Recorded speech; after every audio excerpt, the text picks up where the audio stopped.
A parte 6 está entre nós, eu não sei como, mas está. Agradeço por você estar acompanhando aqui a história de Final Fantasy XVI. Compartilhe, por favor, nos ajude porque o YouTube não fará isso.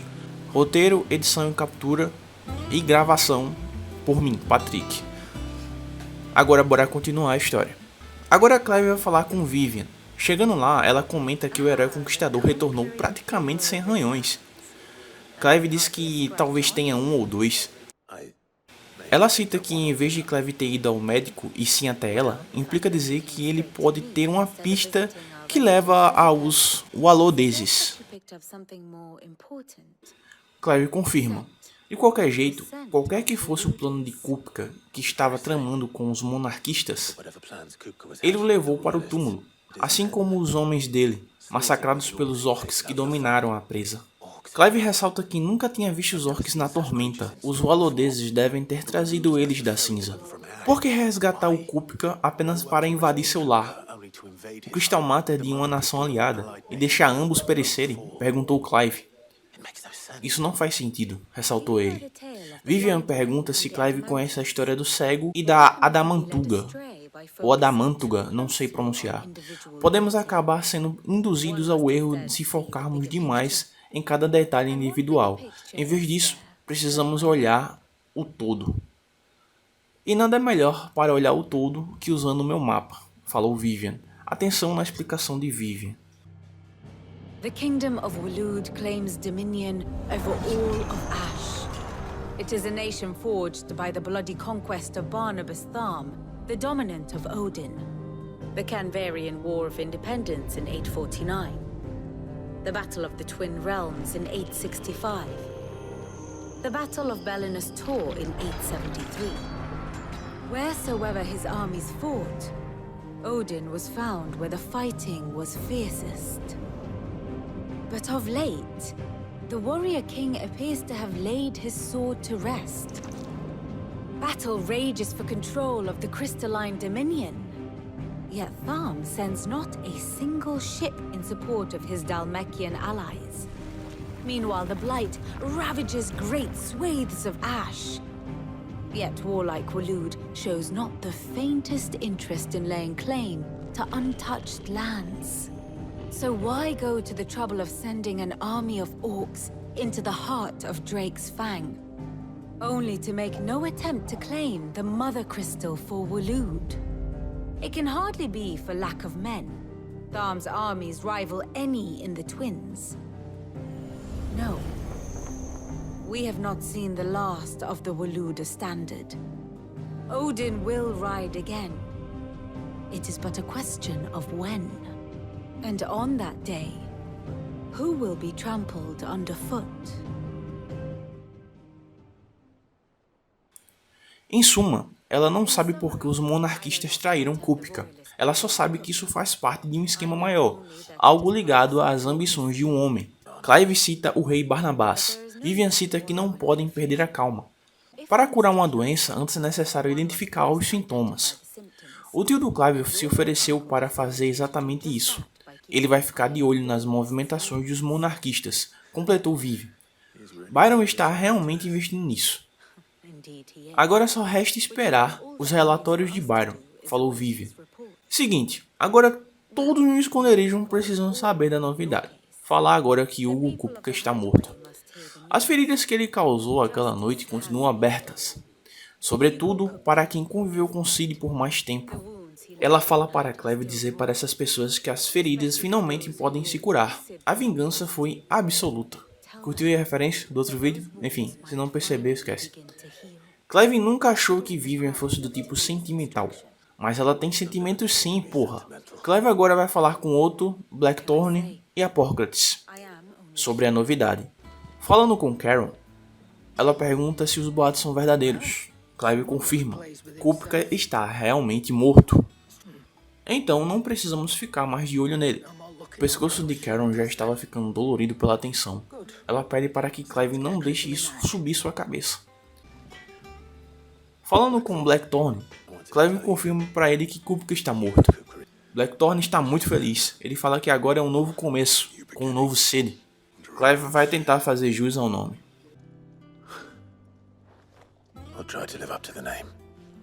Falando com Harpócrates, Clive confirma que Hugo está morto. Harpócrates fica sem acreditar, ele chega até a chorar e as crianças zoam dele. Seguinte, quis trazer essa parte da história porque o trio aí fazia parte do Velho Cid, né? Então eles já odiavam o Kupka faz muito tempo. Sabendo que ele morreu, quis que vocês vissem a reação de cada um. Depois de Clive falar a notícia, ele comenta que Última veio até ele. Clive pergunta se ele descobriu o que é Última. Harpócrates pesquisou em tudo que era canto e não descobriu nada, infelizmente. Não existe nenhum registro dele, é como se fosse uma criatura inexistente. Mas Clive afirma que ele viu com seus próprios olhos. Harpócrates não duvida dele, porém Clive foi o único que conseguiu vê-lo. Ele não se revela aos demais, nós vemos apenas os rastros que ele deixa, como se fosse uma terrível força da natureza que está além da compreensão dos mortais. Um arauto da morte, ressalta Clive. Ele não pode afirmar que o último que Clive encontrou era o ser em si, ou meramente outra projeção do seu poder. Harpócrates continuará a pesquisar sobre. Clive agradece. Agora Clive precisa ir falar com outro. Falando com outro diz que Clive mal descansou desde que voltou para casa. Ele pergunta se Vivian encheu Clive de tarefas novamente. Clive só está esperando a notícia. Clive conta sobre a conversa com Vivian. Outro fica surpreso pela professora ter um lado sensível. Todos ficariam contentes com a notícia de Hugo morto. Outro fala que Clive ainda não contou para todos. Ele consegue imaginar em muitos amigos que dormiriam tranquilos sabendo dessa notícia. E não menos importante, Clive deveria contar para Ciri. Clive diz que Otto tem razão. Quando for até lá, Otto lembra a Clive para levar Midi com ele. Ela não dá mais descanso para as ferramentas na oficina, tudo para deixar o pai orgulhoso. Mas Otto não sabe quando foi a última vez que ela visitou o túmulo de seu pai. Clive diz que vai convidar ela. Agora Clive irá falar com Midi na oficina. Falando com Midi, ela pergunta o que Clive quer. Clive diz que vai visitar o túmulo de Ciri e convida Midi. Midi está ocupada no momento. Ela tem que dar um jeito nessa coluna de dissipação térmica. Seguinte, eu vou deixar ela explicar aí pra vocês. Displacement stack. Here. And this is for... Only the fastest, finest ship the world has ever seen. The Enterprise. Me and my dad designed it together. Where other vessels rely on the fickle winds to drive them through the water, ours is fitted with mithril engines. And those things have got more push than a behemoth in a bad mood, and more heat than all the hells put together. Which is where the stack comes in. I may have already talked some tight-lipped shipwrights into putting the hull together for me in a little dockyard in Canva. But the stack's a bit more involved, so I'm building it here. Thing is, it's so involved that I'm running behind and it's starting to hold things up over at the shipyard. I'll come and see my dad, though, when I'm done. Pois é, terminou com que Clive indo fazer mais tarefas. Midi precisa de algumas peças para começo de conversa. Vejam aí. You say that. First things first, I need some parts meching. The stack will be made up of 3 major components. There's the plating, here, that channels hot vapors away from the engine. The helm over the top, that disperses all that heat into the air. And the shielding around the sides. That stops the rest of the ship from going up in flames. Midi dá uma lista de materiais para Clive. Ela diz para Clive levar ao Blackthorn. Clive diz que não consegue entender nada disso. Ele e mais umas centenas de pessoas, né? Falando com Blackthorn, Clive dá a lista de materiais a Blackthorn.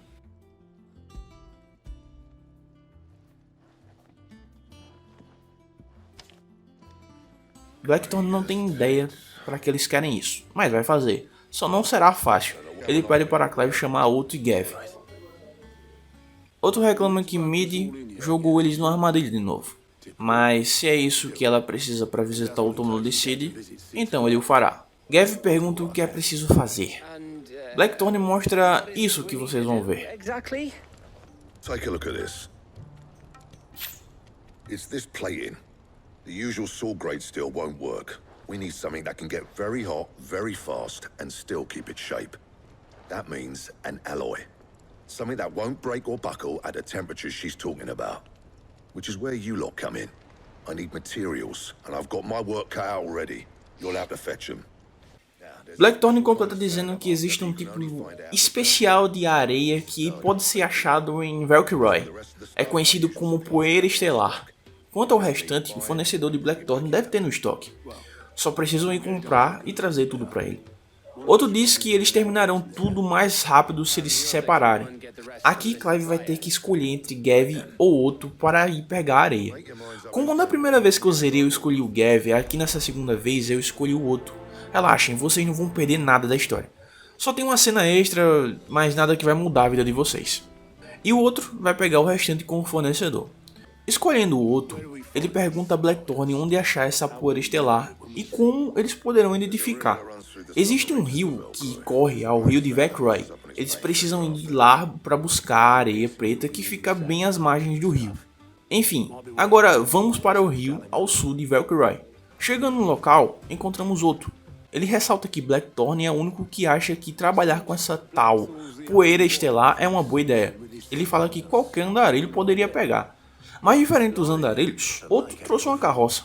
Enfim, pegando todas as areias, vejam essa cutscene. Repito, nada que irá mudar suas vidas. Mas é boa. How much did you get? Enough. I hope.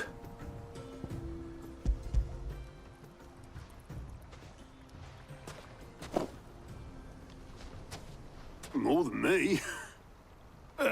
Put it all together and I can't see Blackthorn complaining. Much. Here, Clive. Do you fancy a walk?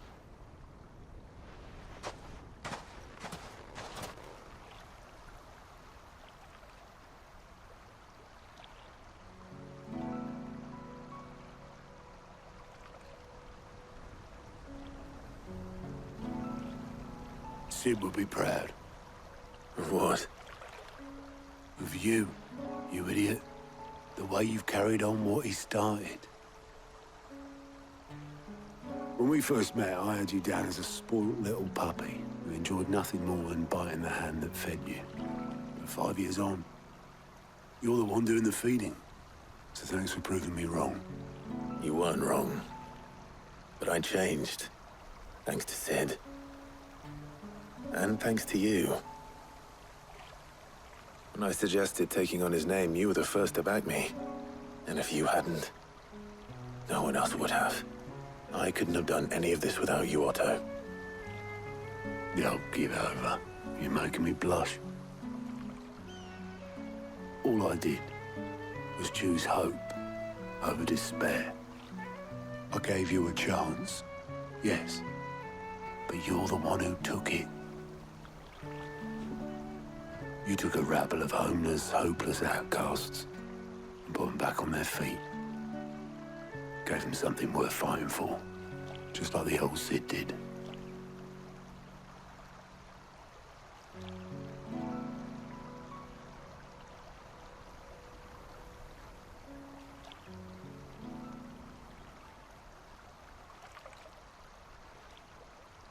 About time I was heading back, I reckon. All this scrabbling about in the sand's taken its toll on the old pins. I'll see you back at the hideaway then. You can take a well-earned rest when you get there. Oh, I plan to. Believe you me. But I'll make sure Blackthorn gets his precious black sand before I put my feet up. He'll only moan otherwise.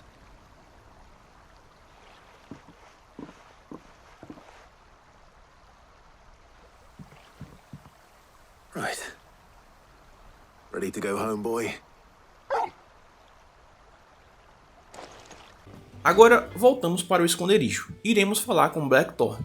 Falando com ele, Clive pergunta se ele tem tudo o que precisa. Ele diz que sim. Ele também agradece pela poeira. Otto termina dizendo que foi bom sair para variar. Educadamente, Blackthorn fala para todos saírem para ele trabalhar.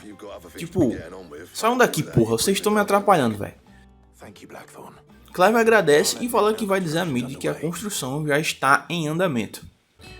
Falando com Mid, Clive avisa que Blackthorn começou a trabalhar no revestimento. Agora só faltam duas coisas, disse Mid. Essa mina pede coisa com força, velho. Clive pergunta o que vem agora. Ela responde que o leme, é claro, com certeza. Para isso, precisa reciclar a sucata dos decaídos. Clive pergunta se vai recolher das ruínas. Ele pensou que era impossível trabalhar com aquele tipo de material. Ela diz que não vai precisar fazer nada, Clive não entende. Existe uma ruína específica que se partiu exatamente na forma e no tamanho das partes que precisamos, falou Mid. A mina vai explicar tudo aí. Agora Clive precisa falar com Helena. Aí falou o nome dela, né? Assistente de Mid. Falando com Helena, ela pergunta se é sobre o leme. Clive confirma. Agora vejam aí o projeto. I'll show you the plans then. Here you see the mithril engine, in which mithril is burned to generate heat. That heat is then harnessed to produce motive force. Excess heat is dealt with by means of the thermal displacement stack, which disperses it into the surrounding air. Now, were we to rely on thermal plating alone to achieve this effect, the rate of excess heat buildup would far exceed the displacement coefficient of the plating. In other words, the reactor would overheat and eventually explode. This is where the helm comes in. It connects to the plating, you see, and serves as a sort of thermal sink to absorb all that excess energy. Os experimentos deles demonstraram que a cerâmica dos decaídos é excepcionalmente termofílica. Ela suporta e absorve níveis de calor muito superiores em comparação aos materiais que temos hoje. E não é só isso, ela também é a prova da água imune à ferrugem, o que a torna um material perfeito para proteger a estrutura. Caso contrário, se a água do mar ou a chuva entrasse no reator, ela seria instantaneamente vaporizada e a força produzida partiria o navio da polpa até... Antes dela terminar, a Clive interrompe porque o cara tá ficando de saco cheio. A Mid falou que poderiam usar parte das ruínas dos decaídos. E Clive pergunta onde encontraríamos, né? Ela responde no passo de Laubert, perto da ala perdida. Só que Helena ressalta que um bicho agora vive lá e vocês sabem do resto. Vamos ter que derrotar ele. Agora Clive parte para o passo de Laubert. Chegando lá, Clive encontra a engenheira. Falando com ela, ela mostra onde a ruína fica, e a criatura também, ou seja, Clive tem que matar o bicho. Derrotando o bicho, Helena vai falar com Clive. Clive fala que não deverá ter mais problemas agora. Ela completa dizendo que irá transportar tudo com cuidado de volta ao esconderijo. Clive irá avisar a Mid que eles estão a caminho. Chegando no esconderijo e falando com Mid, ele avisa que Helena conseguiu material para o leme, em breve ela chegará. Agora só falta uma coisa, a blindagem. Ela diz que isso será um problema. O revestimento serve para não deixar os motores fazerem kabum, mas eles vão continuar soltando fogo suficiente para incendiar o resto do navio. É por isso que eles precisam de uma boa blindagem, uma contenção para o sopro do dragão que queima lá dentro. Ela pensou que uma camada tripla de aço pudesse servir, ou até mesmo outras coisas dos decaídos, mas tudo isso seria pesado demais. O leme e o revestimento já são bastante robustos. Se colocarem mais peso, o navio inteiro vai para o fundo do mar antes mesmo de zarpar. Ela precisa de algo leve, mas não consegue pensar em nada. Clive fala que se precisa de algum tipo de conhecimento, o cara certo para falar é Harpócrates. Mid escreveu tudo no papel e pede para Clive levar para ele. Pois é, ela não tem pernas para ir, então a gente vai ter que levar. Clive bestão vai lá falar com Harpócrates. Falando com Harpócrates, Clive dá o projeto da blindagem térmica para ver se o Harpócrates dá uma luz. Blindagem para um motor a mithril. Ele se pergunta qual será a próxima ideia da Mid. Clive explica a situação para Harpócrates. Vejam. She has some specific requirements for the materials. The shielding needs to be able to resist extreme heat on the inside, and yet remain cool enough on the outside not to set the ship alight, while also being light enough not to sink it. As you can imagine, she's struggling to find anything that meets her needs. Então, Harpócrates fala isso. Perhaps it is not a different material she requires, but a different approach. What do you mean? Consider the lake we have made our home. Its blighted waters eat away far more quickly than fresh water or even brine, at timber and steel alike. And yet, we have made a home here from those very materials nonetheless. We have.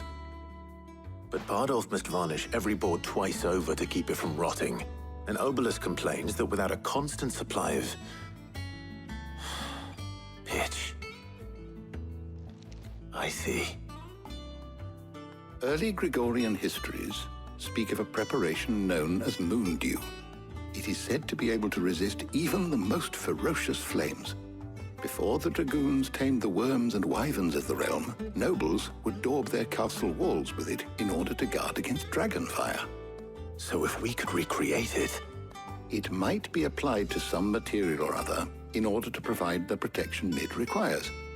As to how best to apply it and to what material, perhaps Bardolph and Obelus might be of assistance. I shall speak to them and see what wisdom they might have to offer. If you would be so kind as to procure the necessary ingredients, I shall discuss the specifics of how it might be most effectively put to use with our two friends. The knowledge of the past may yet prove useful to we of the modern era. Thank you, Hippocrates. And since you're asking others to help you, perhaps I should too.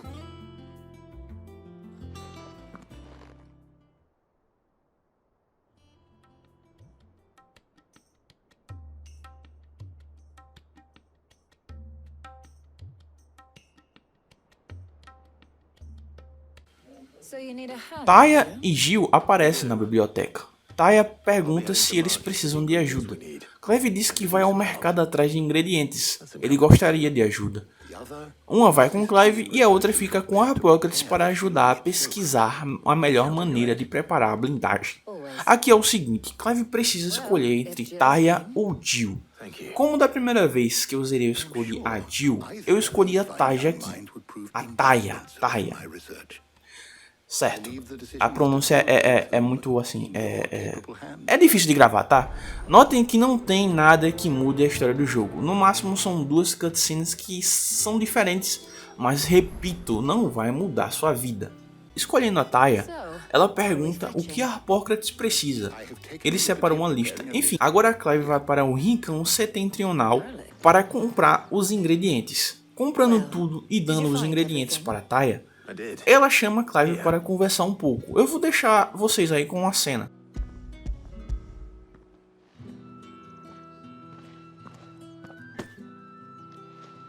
Garlic and pepio nuts. Job done. We should get this back to Tomes then. He'll be waiting.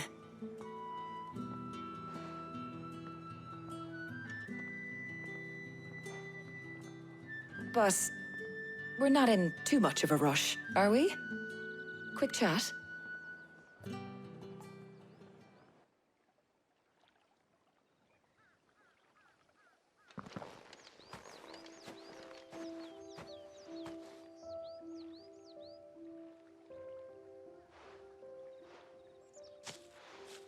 Do you know, I think this is the very first time we've been out on an errand together.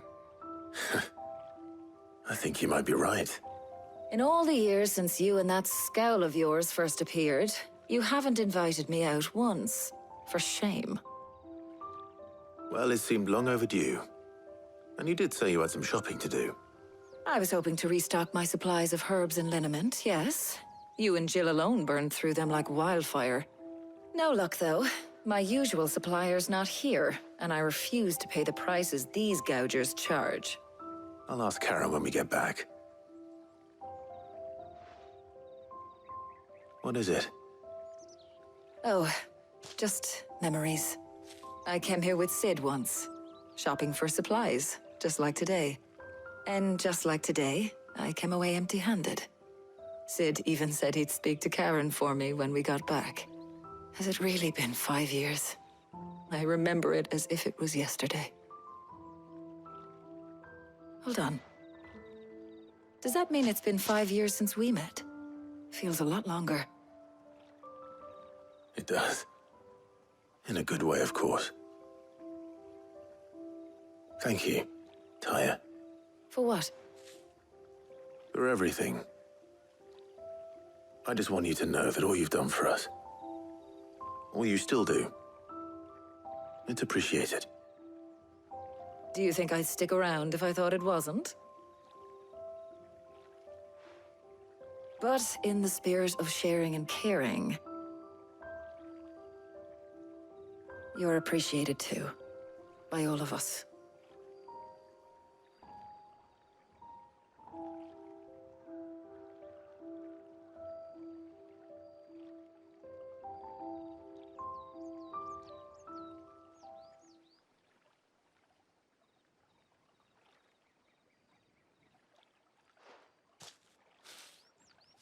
Well, I think we've tarried long enough.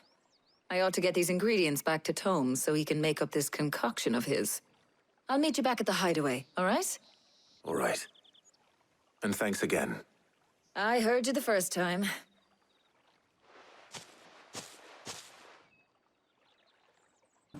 Enfim, voltando para o esconderijo, voltamos a falar com Harpócrates. Clive pergunta como está o trabalho com a blindagem. Muito bem, e isso dá porque Clive ajudou bastante nesse percurso. Depois de muito blá blá blá, agora que eles têm o ingrediente, já podem começar. Os ingredientes, me desculpe. Quando tanto a blindagem como o orvalho lunar estiverem prontos, será apenas a questão de aplicar a mistura. Enfim, Clive agradece pela ajuda de Harpócrates. Voltando a falar com Mid, Clive fala que já estão trabalhando na blindagem. Para encurtar, Clive conta a ideia de Harpócrates, como vocês viram alguns momentos atrás, e Mid fala que agora é melhor começar a pensar em como unir todas as partes. Vejam essa cena. He's supervising the construction and testing of the shielding as we speak. Brilliant! I knew you wouldn't let me down. Don't thank me. I'm just the errand boy. Right then, better start working out how to bolt all these bits together. To the Black Hammer!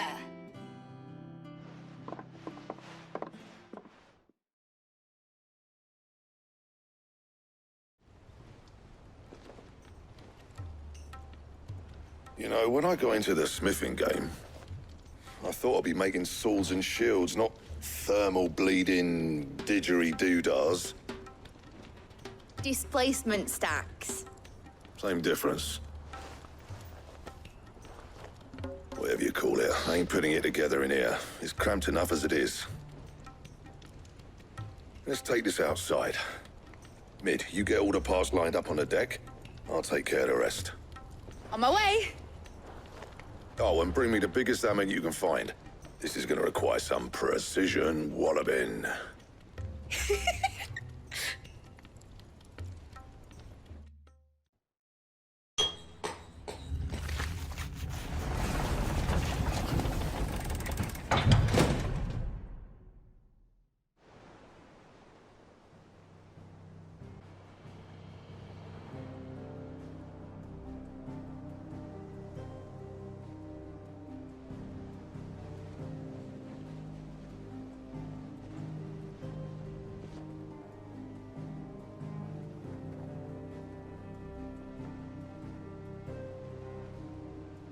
It's finished! It's finally finished! Thank fuck for that. I'll be feeling my hammer arm for weeks. Thank you, Clive, Blackthorn, everyone. That's one down and just 3 more to go. I'm sorry. Oh, didn't I tell you? The Enterprise has 4 mithril engines, and we'll be needing a displacement stack for each. You don't mean... Don't worry. Now they've got a finished one to work off, my gang in Canva can build the rest. Good luck to them, I say. Right, I'm off to get a sling for this elbow. Any other work comes in, keep it to yourselves, eh?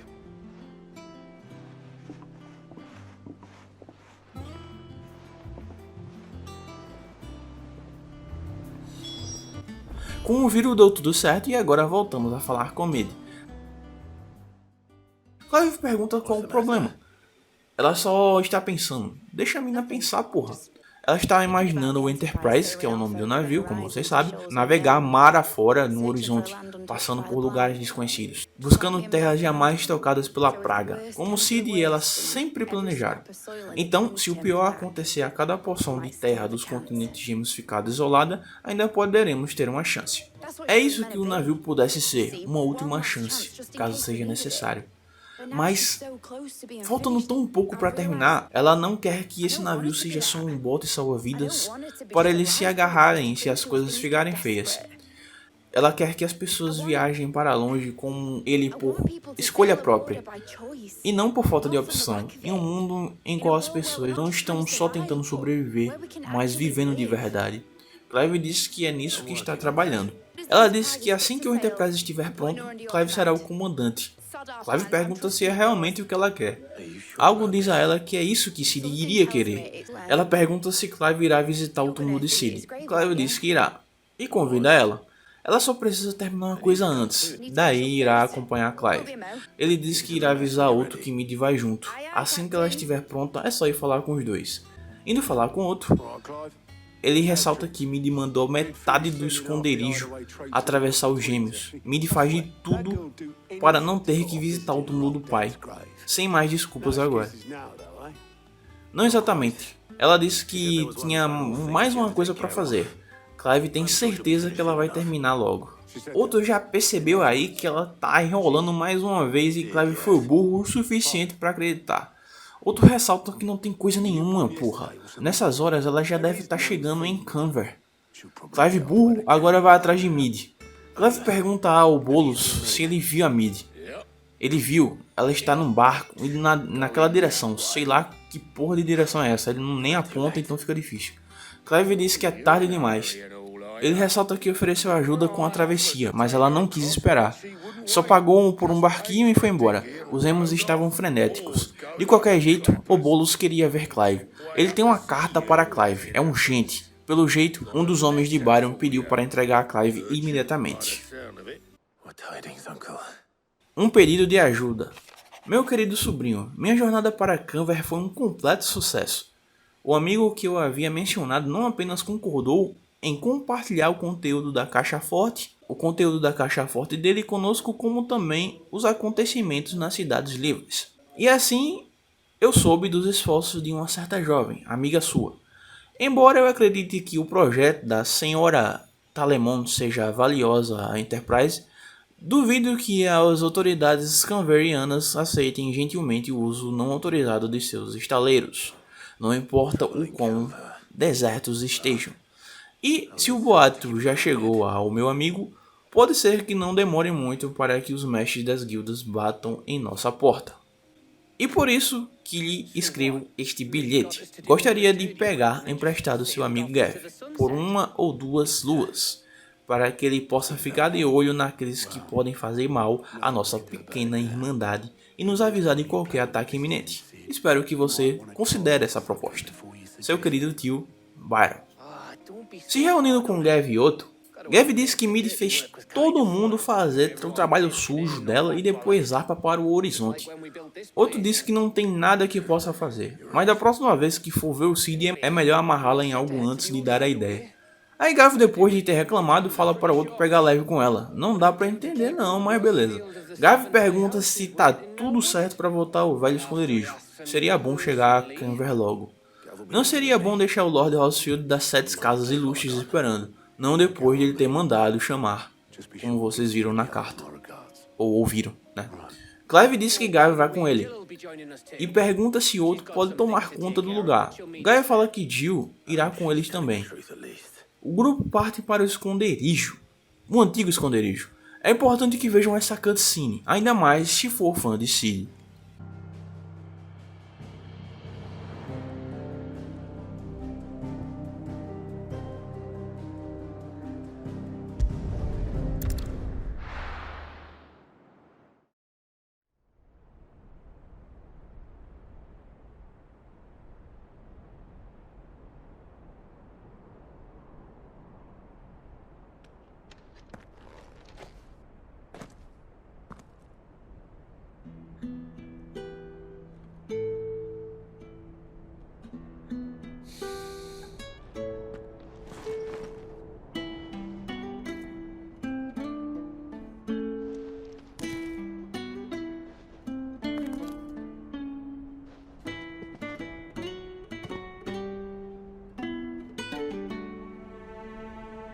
Well, Sid, I remember what you told me.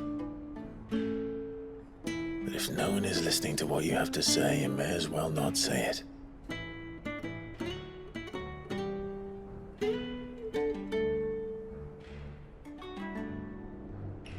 say this, old friend. Hugo Kuka is gone. His shadow looms over us no longer. It's a pity the Phoenix can't be in two places at once. If he'd have been with us, maybe he could have done something for the lost. Not even the Phoenix can bring people back from the dead. Life has a beginning and an end.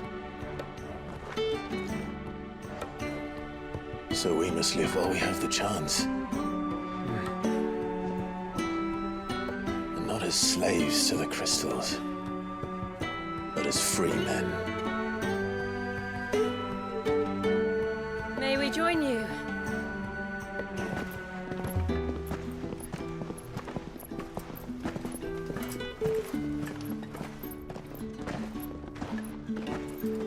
Lady Karen, what a pleasant surprise.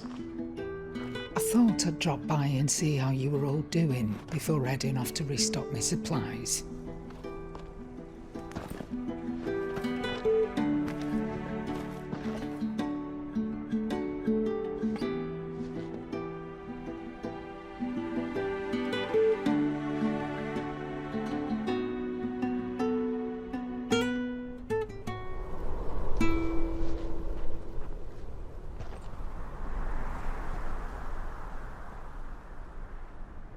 It wasn't the most scenic view back then, but it were never as bad as this. I know. The Blight marches on. And soon, there will be no escaping sights like these.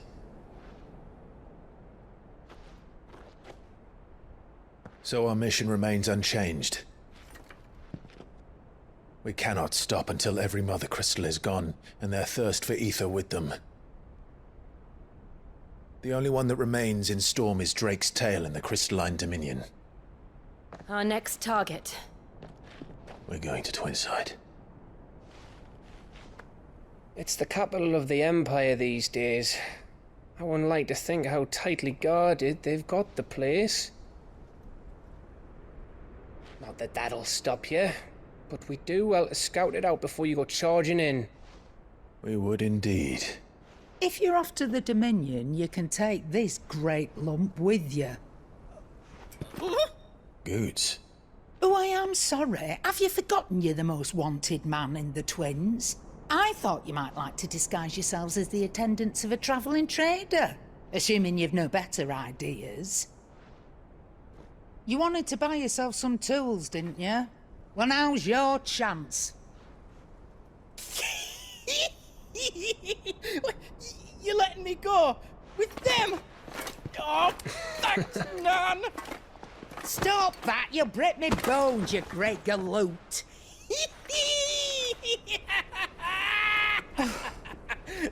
There's a caravan that runs back and forth between the Dominion and the Bocklad markets.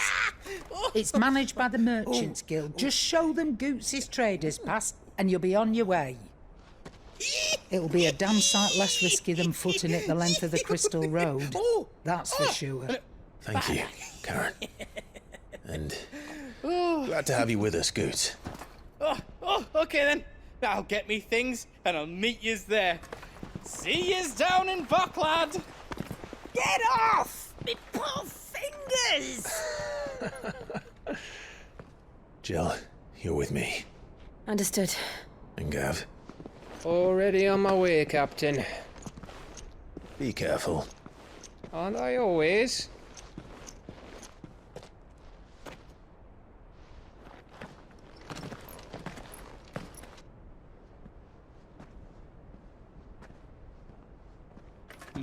Do you see that, Sid? Your protege's making a proper little outlaw of himself.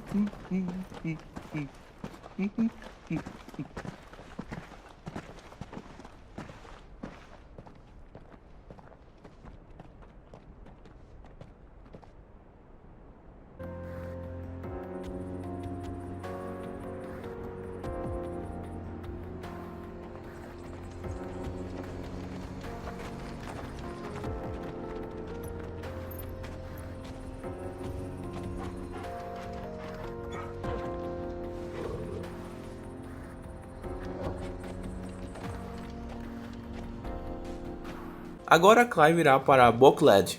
Passando por alguns inimigos, vejam essa cena.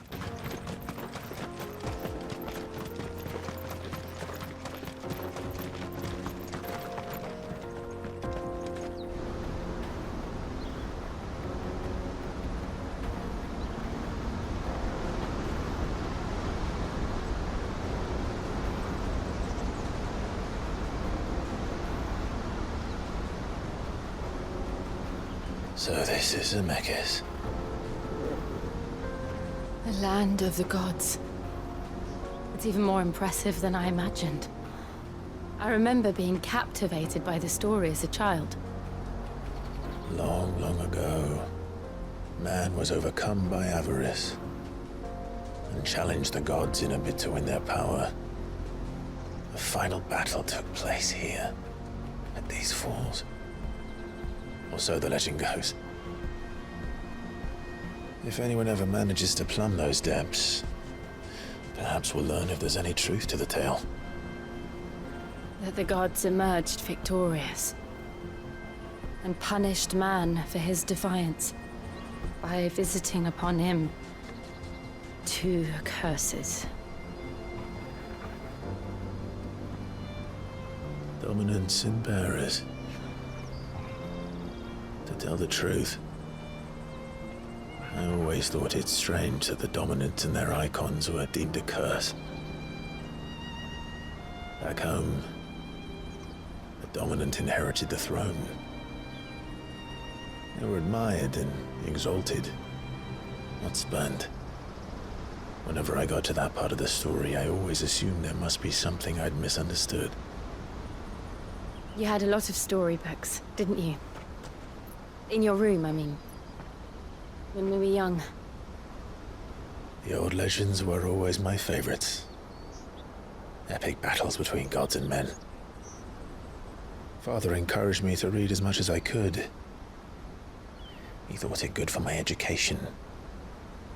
You really were a boy like any other, weren't you?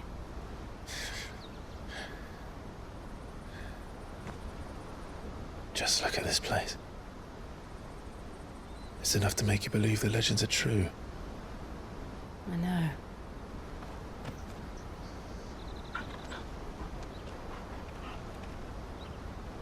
We're not far from Boklad. The road will be busier up ahead. Then we'll have to keep our wits about us.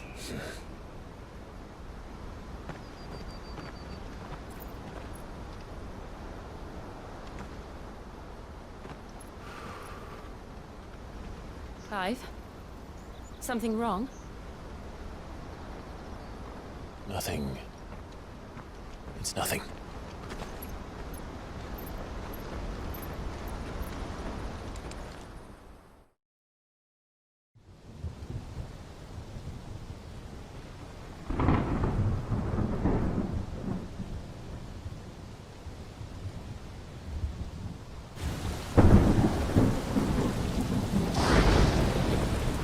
I see the reports are true, Father.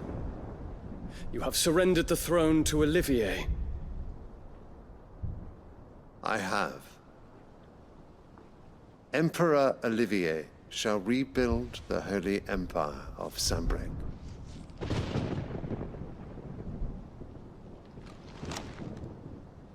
How is he to rule an empire? He is but a boy.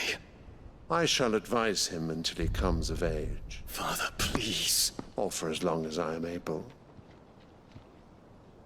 The empire we seek to build needs young blood to rule it, and I can think of none better suited to the task.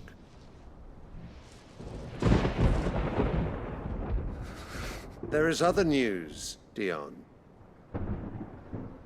Hugo Kupka is dead, and Drake's Fang destroyed. The pillars of the Republic have fallen. Ere long, the Imperial banner shall fly over every city in Storm. And then, Valisthea. All shall bow before their Emperor. Father, these are the words of a tyrant. They are the words of a god. the Emperor whom I gladly serve. Great Greeker, made flesh.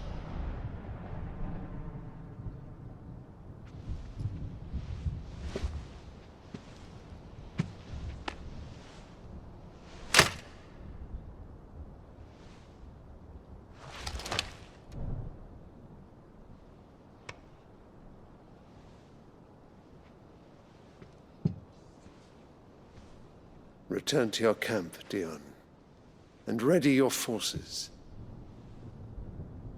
It is time to show the world the true power of Sanbreque. Father.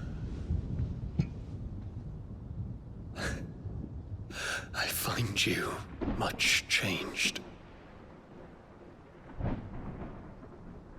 Is this truly the path you wish to tread? Or are these the ambitions of another? Of Ultima, perhaps? What nonsense is this? I speak my mind, and my mind only. Though I do owe Annabella thanks for reminding me of certain truths regarding the nature of nations, of rulers, and of the divine. You would trust the words of this traitress? She betrayed her country! She slew her husband! You have ever been an invaluable servant to Sanbreque, Prince Dion. I trust you will continue to serve your Emperor in the wars to come. The canker! Silence! Insolent wretch! You will bend the knee. All else is heresy. Sire, forgive me. This audience is over. Come, your Radiance. The Rowena Syndicate awaits your pleasure. Oh, not another meeting with silly old men. They're so boring. I'm hungry, Father. Can't we have luncheon instead?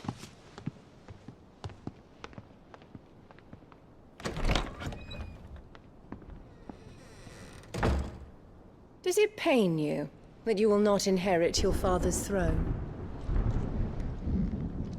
I have suffered worse.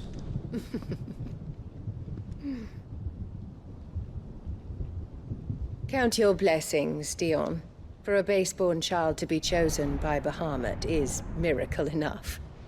You have risen high on his wings, but you shall rise no higher, lest your impure blood stain the throne. What do you know of my blood?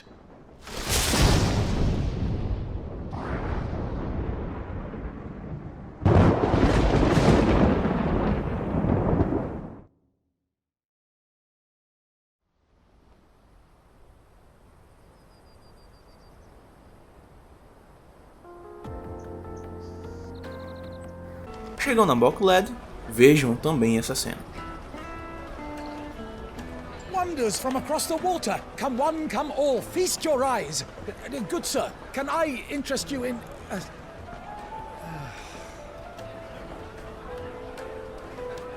How much? For a measly crust of bread? You won't find any cheaper. Not nowadays.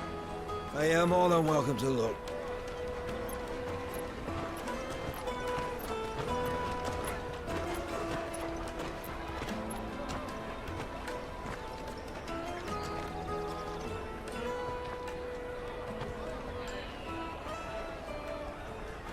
The Empire's unlawful and illegitimate occupation of the Crystalline Dominion is still in effect. Only those whose business in Twinside has been officially approved by the Republican Army will be permitted to cross the border. All who seek entry are to form a line and ready their documents for inspection. Looks like we aren't the only ones who are eager to leave. And they're checking everyone. Can't you make an Not exception? for the likes of you. We won't get through without that pass. Let's go and find Good, shall we?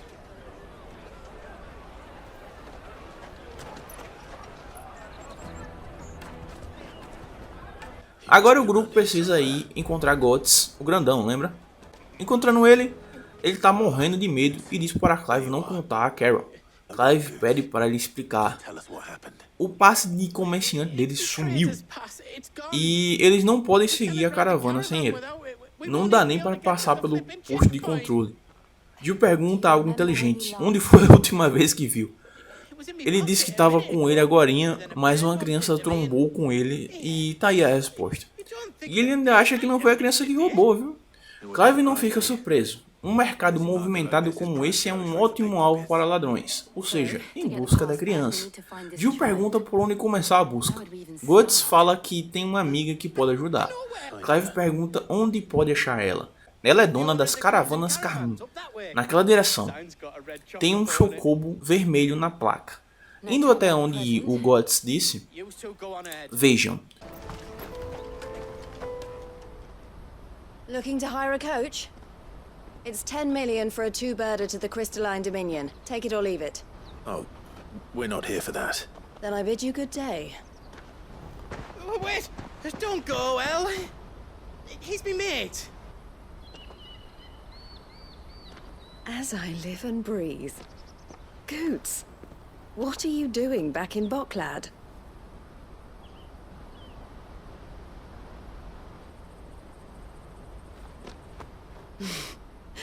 I gather Lady Karen didn't send you.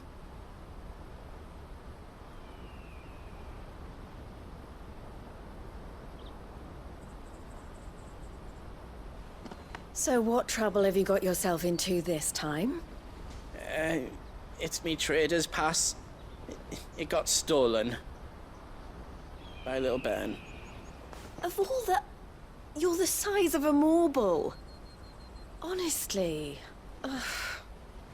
Goots told us that you know the markets well. Might you have an idea which little bairn could have done this? We don't intend to punish them. We just need our pass back. Then, we can be on our way. I see. So neither of you has a trader's pass either. Not that anyone would take you for traders, but I suppose that's why you came to me, correct? Now, I can't say for sure who took your pass, but I suspect I know why they did it. Let me explain.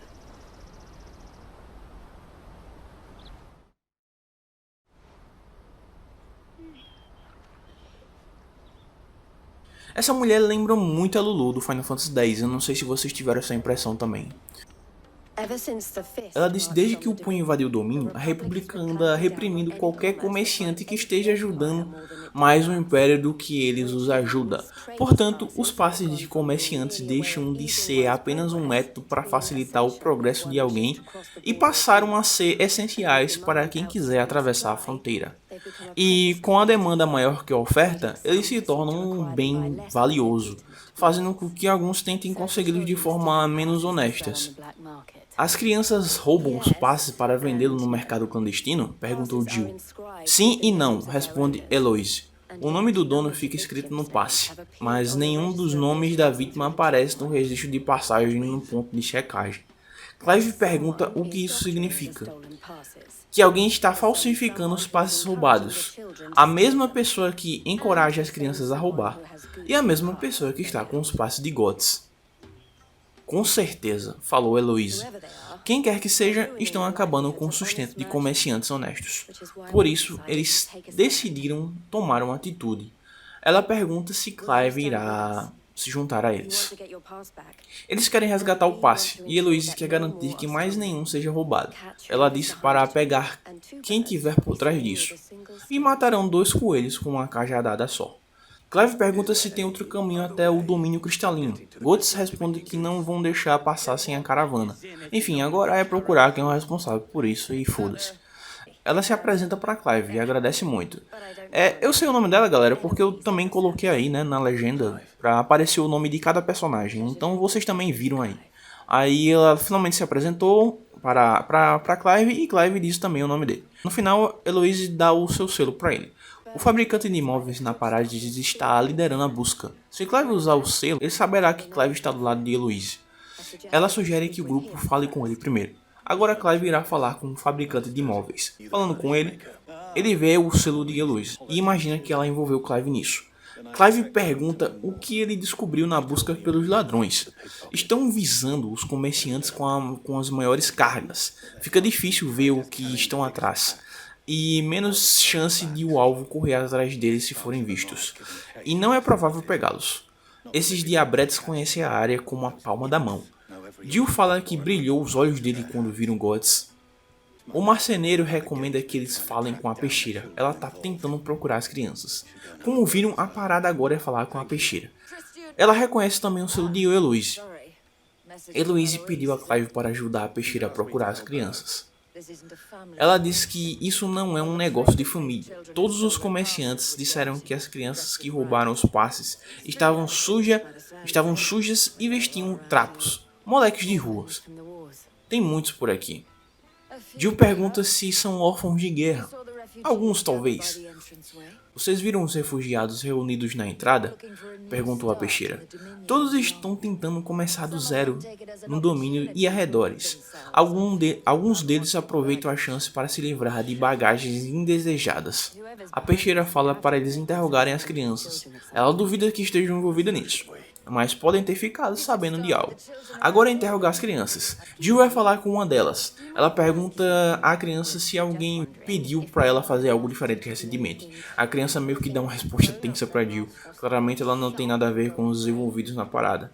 Clive acha outra criança. Falando com ela, a criança pergunta o que ele quer. Clive é mais direto e pergunta quem é a pessoa que pede para as crianças como ele fazerem furtos. A criança responde dizendo que ninguém pediu nada. A criança pergunta também até o que é furto. Enfim, eles falam com outra criança. Jill explica toda a situação para a criança. A criança fala que tem um amigo, Ronza. Ela diz que ele conseguiu um trabalho. Bem, está aí. Tá aí a chave. Pensando melhor, era para eu ter cortado e colocado só essa menina falando. Teria encurtado muito mais, mas agora é tarde. Clive pergunta onde está esse Ronza. Ela fala que ele costuma ficar perto das tendas, fora da cidade. Agora o grupo vai à procura de Ronza. Vejam essa cena aí. That big fat donkey was easy pickings. He wouldn't have noticed if we'd robbed his boots off him. Yeah. Wish we hadn't handed over the pass, though. Could use one of those things to get out of this dump. Chance would be a fine thing. The moment they found out, they'd string us up by our guts. Would they now? Perhaps you'd like to introduce us to these charming characters. Shit, we're in trouble now. What do we do? You two get caught if you want. I'm off. Hunter, where are you going? So that was Hunter, eh? Jill, you watch these two. I'm going after him. All right.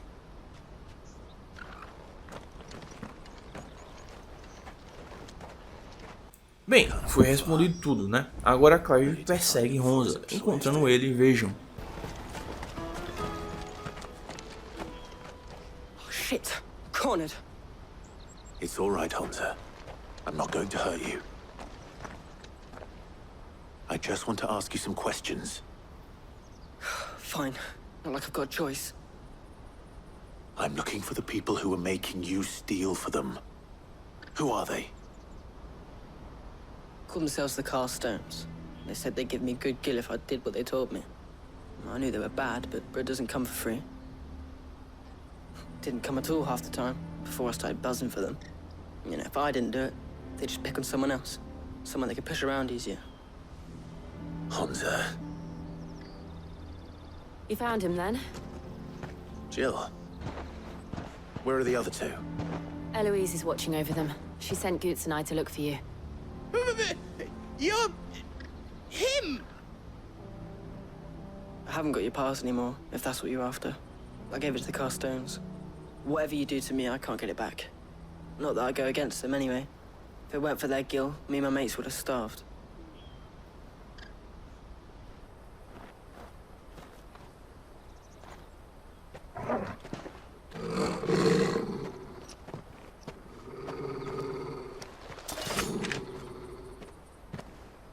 Cowards. You will not force another child to do your bidding. Wait, we're not... Don't hurt him.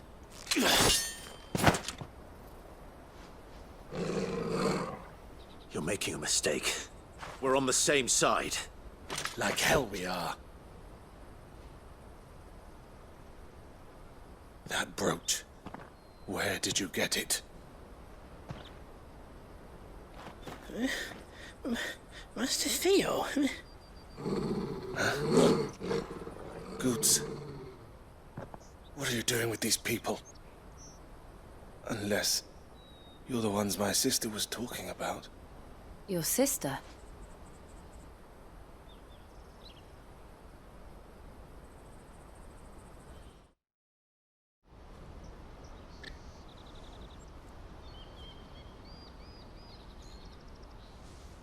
Como viram, o irmão de Heloise aparece.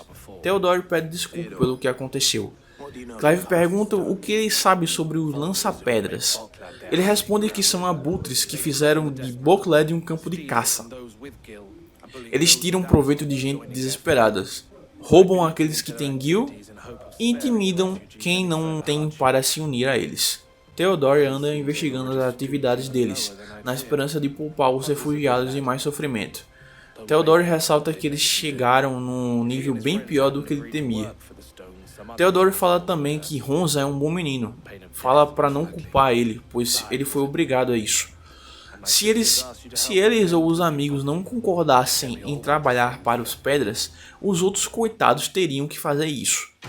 Sob ameaça de morte, provavelmente. Clive pergunta qual o plano. O plano é acabar com os lança-pedras. Clive vai recuperar o passe e Bokled será um local seguro novamente. Theodore pergunta a Honza onde fica o acampamento deles.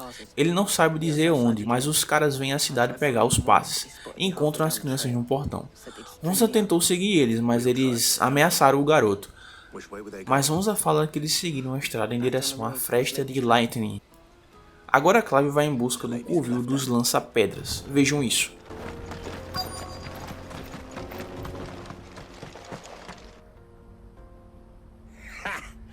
Not a bad haul today, eh? Aye. Some of our new recruits are natural-born ne'er-do-wells. Especially the little ones. That Hans has got nimble fingers, all right. It'll be a shame when they chop them off. But till then, let's make the most of it. Scum. The leaders of the cast stones, I take it. They don't deserve any mercy, Clive. I wasn't planning on showing them any. We're ready when you are, Theodore. Oh, I'm ready.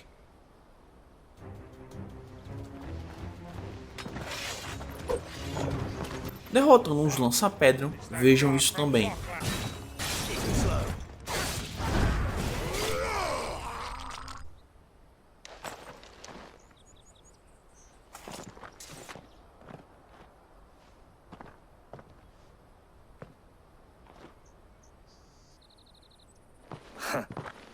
And they say crime doesn't pay.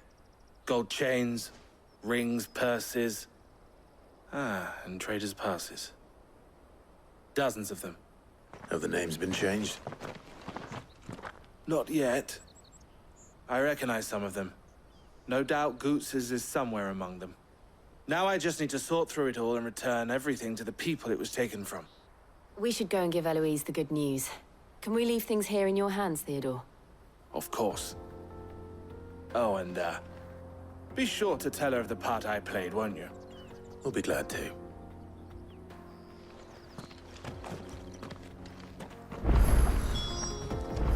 Agora Clive vai falar com Heloise. Clive explica tudo o que aconteceu a ela. A derrota deles resolve 3 problemas de uma vez. Dos roubos, dos bandidos dando ordens e dos passes que estavam roubados. Theodore aparece para dar o passe roubado a Gods.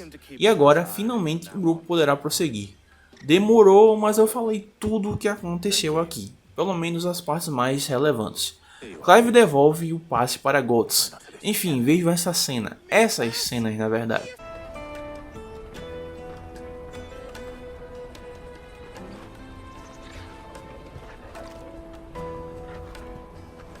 All right. We have a place on the wagon.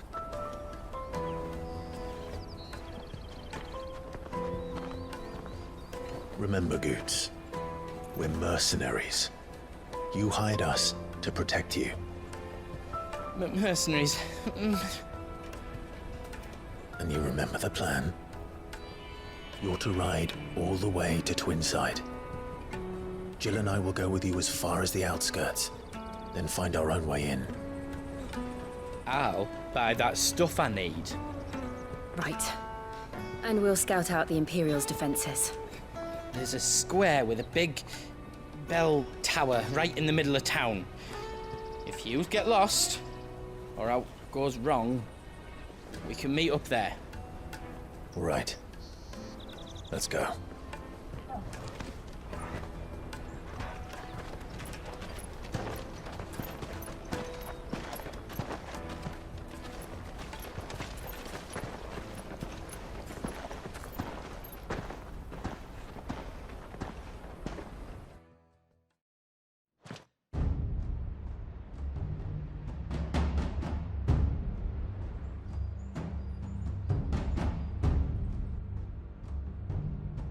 I see. And you're quite certain your father has no knowledge of Ultima? I am.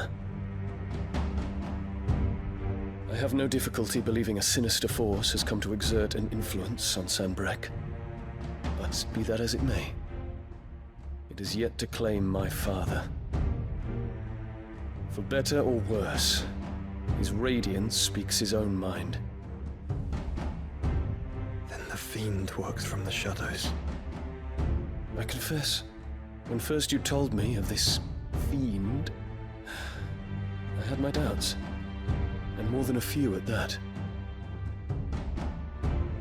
A beast that labors to plunge Valisthea into turmoil, all in pursuit of your brother. But that wound is proof enough that evil is afoot. Then I have your answer, Your Highness. You will join me in my fight. I cannot.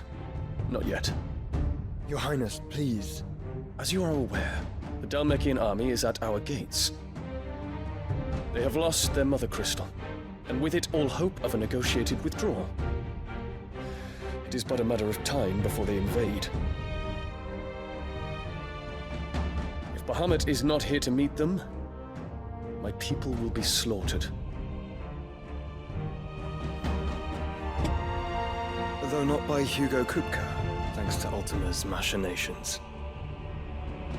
I know the fate of your people weighs heavy on your conscience, but if we do not put an end to Ultima's plans, they shall face a far darker fate.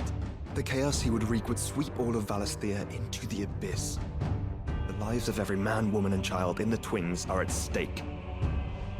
I believe what you say, Phoenix. But I have duties of my own, and I must discharge them. Come what may.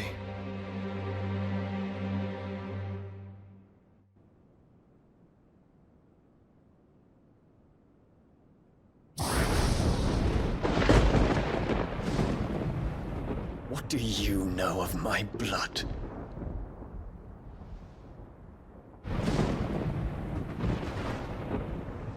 I know that it is wholly unworthy of the highest offices of state, which rightly belong to those of purer breeding.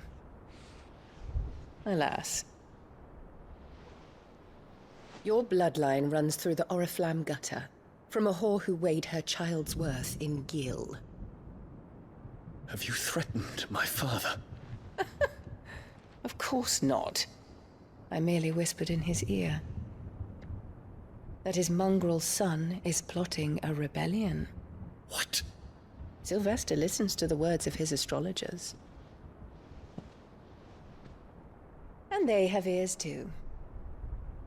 You have been feeding them your lies! Should you remain loyal to Emperor Olivier, his radiance may yet crown your head with laurel, and not with tar. Fork-tongued witch!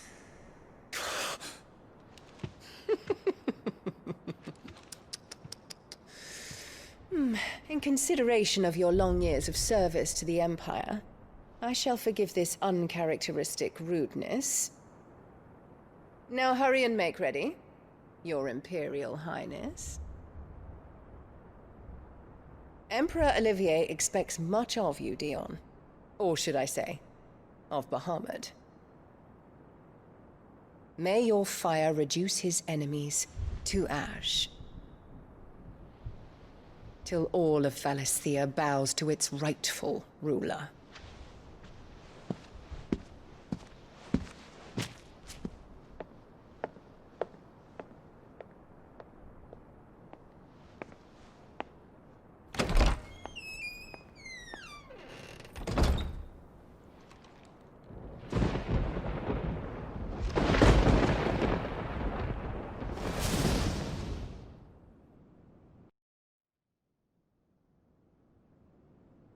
There is another darkness that has taken hold of Sanbreque.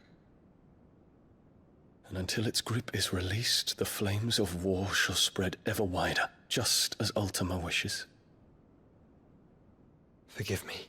My family has caused you much grief. You are not her keeper, Phoenix. This is a matter for the Imperial household now, and as a member of that household, it falls to me to resolve it. At such time as that is done, what strength I have shall be yours.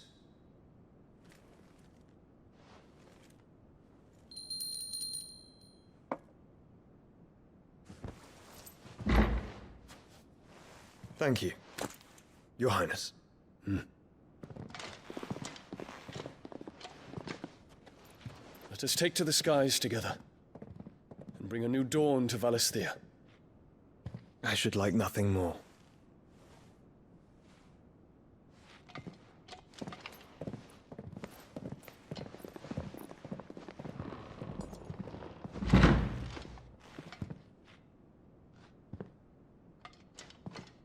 Terence. My prince. Tell me true. Do you believe what I'm about to do is wrong? We dragoons have but one leader, Your Highness. And we shall follow him unto the very end. Thank you. This is my decree. For their crimes against the crown, the traitorous Annabella and her usurping son shall be put to death, and the Empire restored.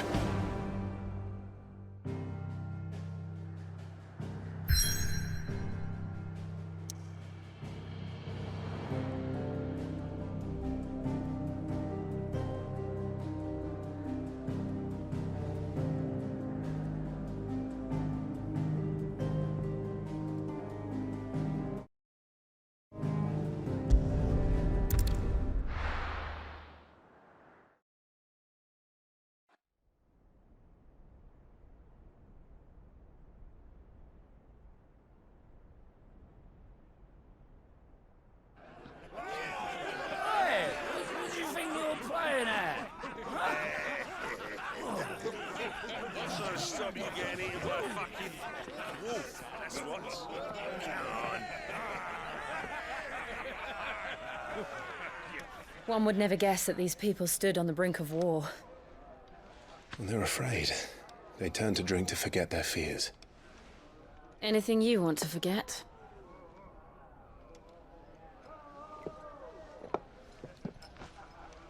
The harbor is empty, and half the market stalls too. The city may seem peaceful on the surface, but it's balanced on a knife edge.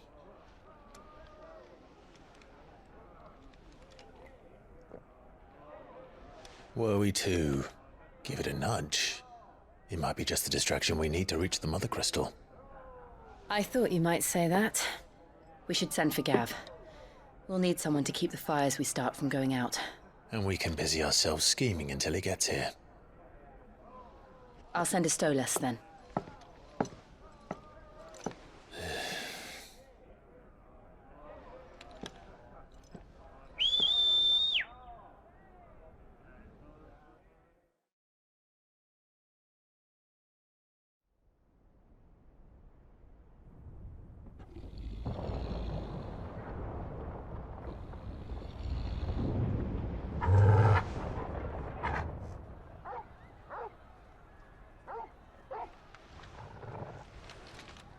is it, boy?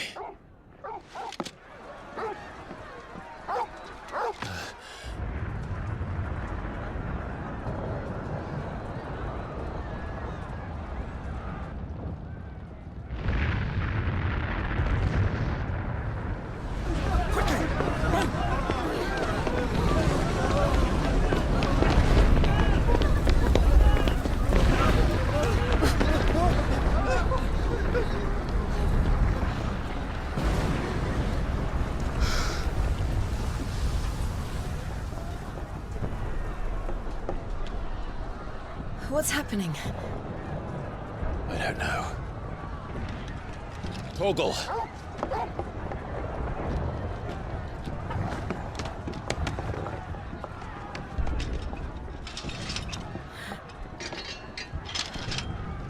This way.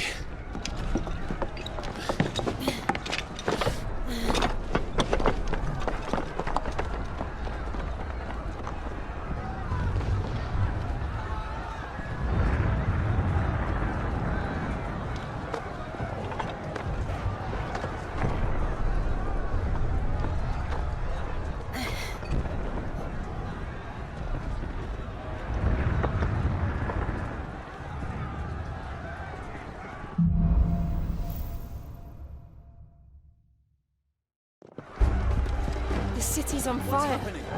I'm sure Goots is fine. He'll be making for the square. The one with the bell tower. In the middle of town, right? Watchman or sentry is to be slain on sight. But spare the citizenry. His Highness's orders were clear. Those were Imperial Dragoons.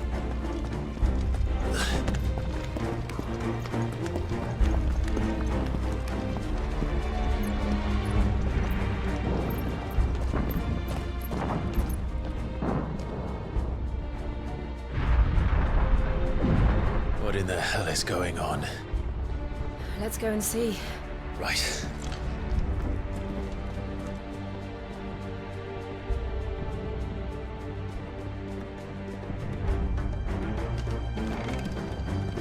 But first we find Goots. Como viram, Sanbreque está um caos. Clive e Jill não estão entendendo nada, e acredito que vocês também não, mas se continuarem aqui comigo será explicado. Inclusive, se inscrevam aí, deixem um like, por favor, compartilhem. Avançando, encontramos muitos inimigos, até chegar nessa parte. There it is. The bell tower. Right, let's go.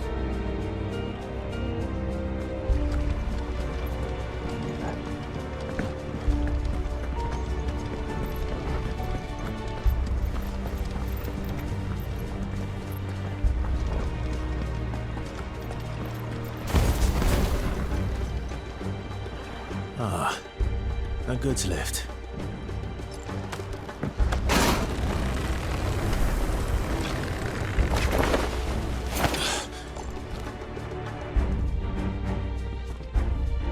Mais inimigos pela frente e passando por eles, vejam.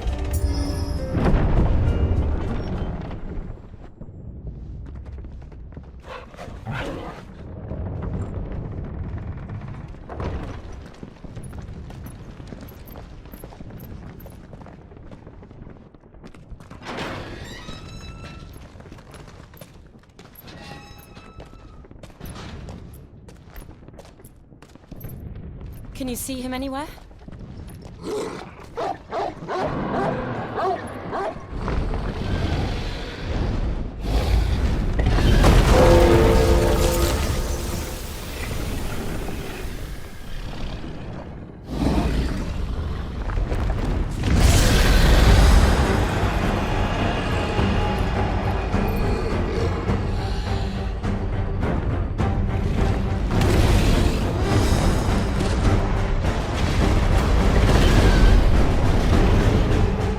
It must be one of the Dragoon's pets.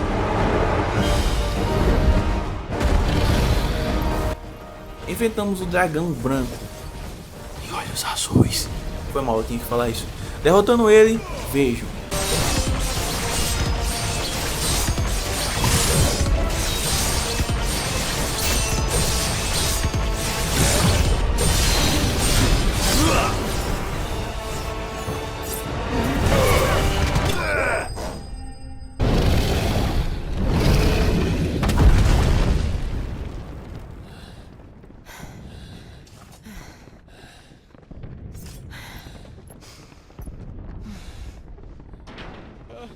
Over here, Clive! Are you alright? Goods, there you are. I didn't know there'd be a dragon. All right, let's get out of here. Oh! What now? Is that Mother Crystal's heart? What the hell is it doing up there?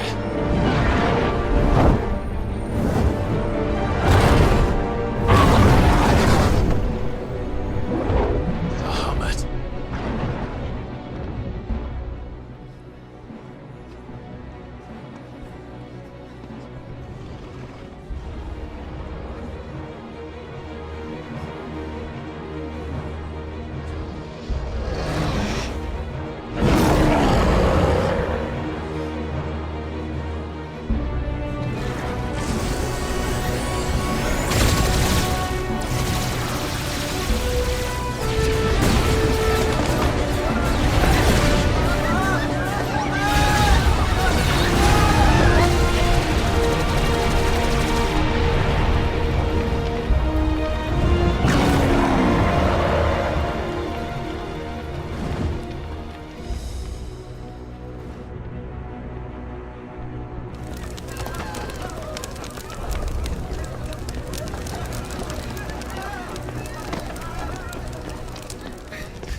Your Highness, don't do this. We must leave. Now, Your Grace. I beg of you. This is not what he wanted. Something's happened. Forgive me, Yod, but I must put a stop to this. Your Grace!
So, what do we do now then?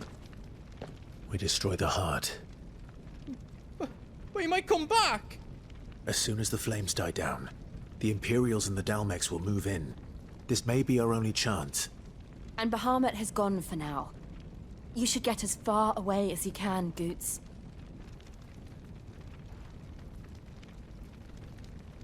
What?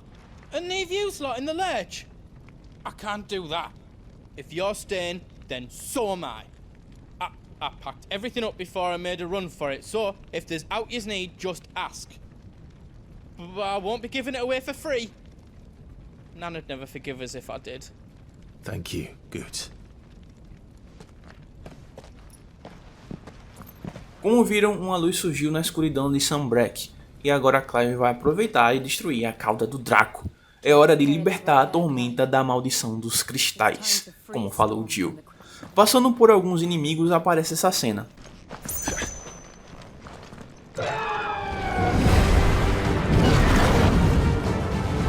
Is that a phoenix?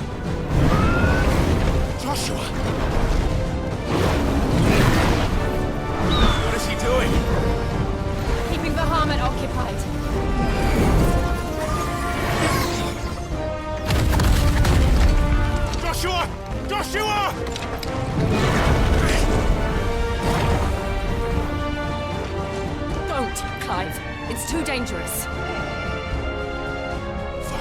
Hold on, Joshua. I'm coming!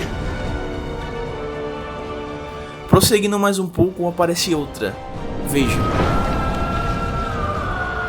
There he is. Joshua! I'm here, brother! Clive. He can't hear you. Joshua! They're heading for the heart. Vocês vão me achar repetitivo, mas é o jeito. Prosseguindo novamente e aparece outra cena.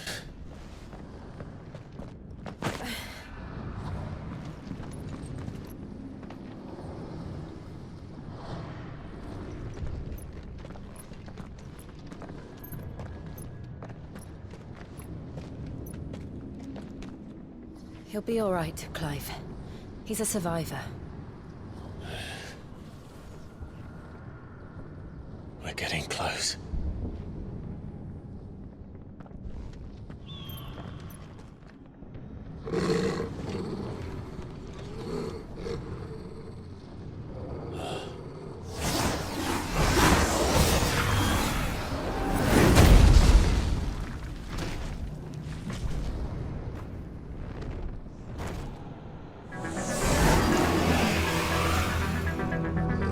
Looks like somebody doesn't want us getting any closer. I don't care what it wants.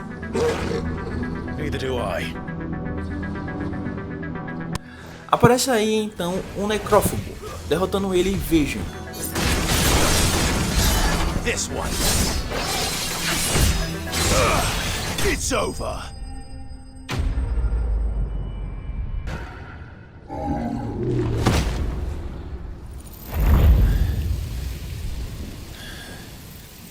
These beasts, they're getting stronger. We can think about them later. Right now, there's only one thing we need to focus on. The heart.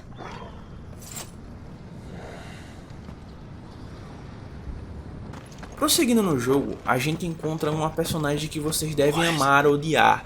Prestem atenção nas cenas a seguir. Is someone there?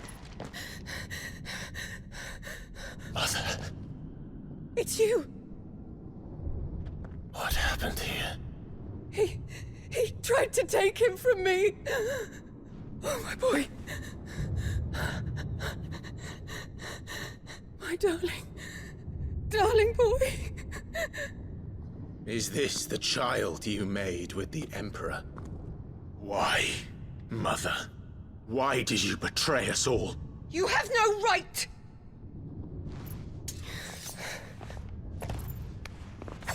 Answer him.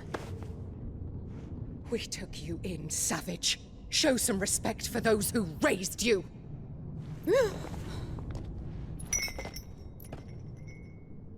Honorable Elwyn, always thinking of his precious homeland.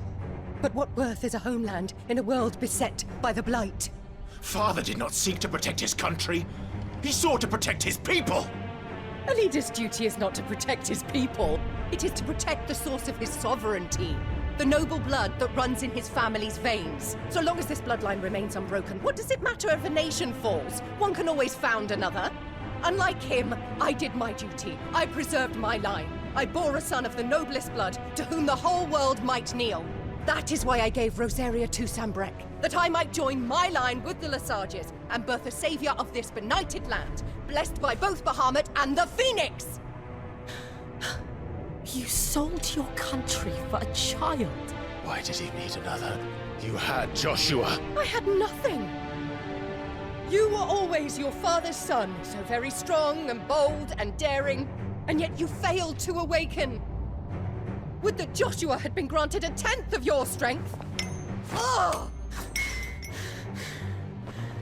How the nobles laughed that Elwyn's firstborn was surely the son of a concubine, and my own, not long for this world. The shame of it! The shame of being slandered by one's inferiors! How could you ever know how that feels? It should have been you! Why didn't the Phoenix choose you? Joshua's every waking moment was spent trying to shoulder the burden that you and the Phoenix and the Duchy foisted on him. That's why I became his shield. To help bear the weight. But what did you do? You betrayed your own blood and surrendered your son to his fate! Joshua. My darling boy. I never meant to hurt him. The soldiers' orders were clear. He was to be spared. Why did you survive when the only one I truly cared for died? What? Have you not looked out of the window? Joshua is here! The Phoenix lives on! He's battling Bahamut as we speak!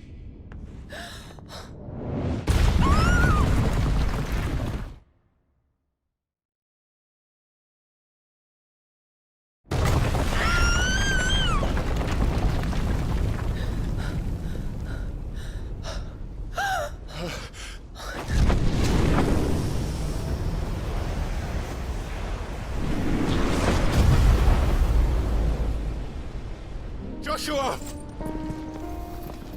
Wake up!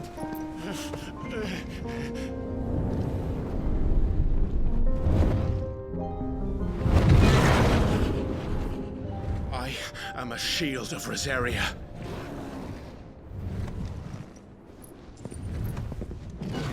And I will do my duty.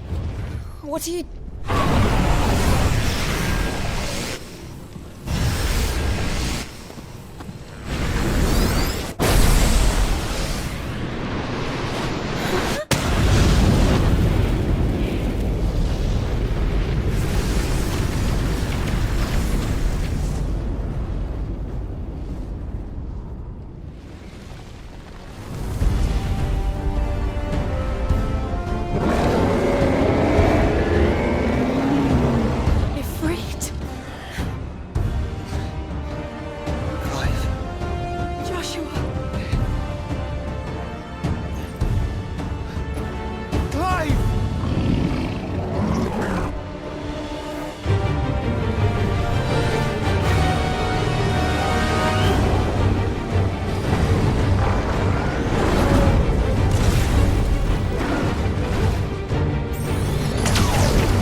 Aqui começa uma das maiores batalhas do jogo, o boss é Bahamut. Ele tem umas 300 partes, mas eu vou colocar as cenas principais para vocês não perderem nada. Tirando um pouco do life dele, isso acontece.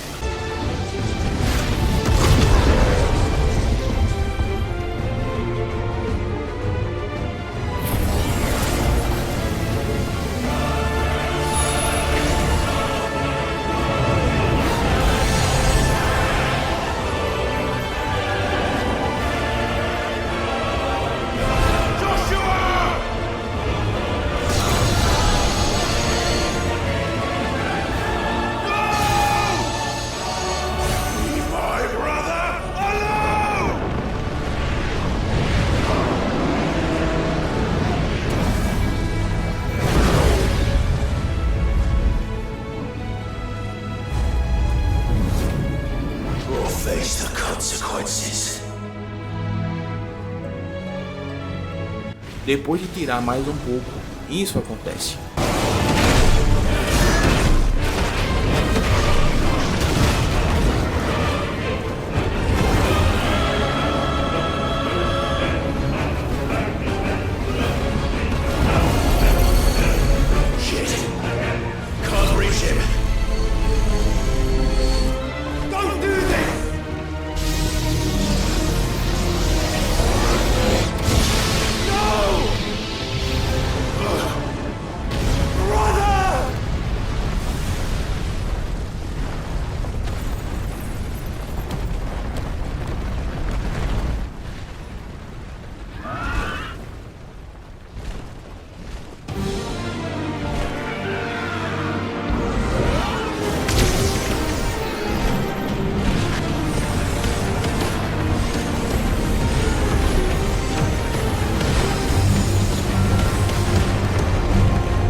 Ifrit leva uma surra, daí aparece a Fênix e a gente controla o Joshua no seu modo Fênix, obviamente. Tirando mais um pouco do life, isso acontece.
Thank the Founder!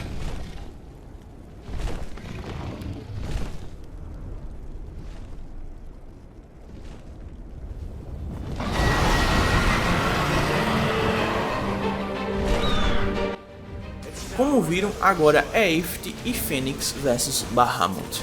Derrotando essa parte, vejam.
What now?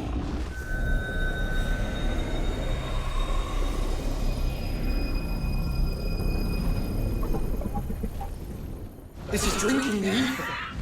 We have to stop him.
together, Clive.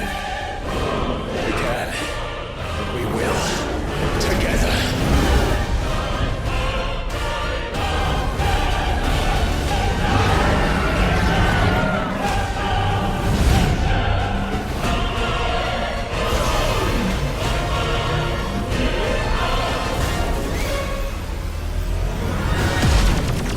Are you ready?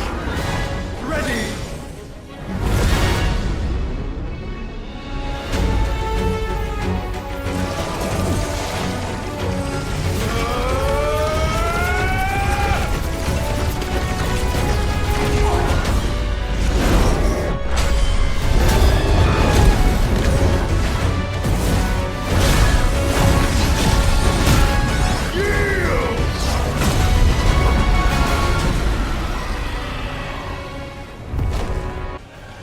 Como viram, Bahamut já é fraco, né? Fraco entre aspas, né? Aí ele come o éter e é pra foder, meu amigo. Mas Ifrit e Fênix se fundiram e agora a batalha é mais do que épica. Derrotando a última parte dele, vejam essas cenas. E prestem atenção que aqui fala o motivo de Dian ter ficado louco e atacado Sanbreque.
Joshua!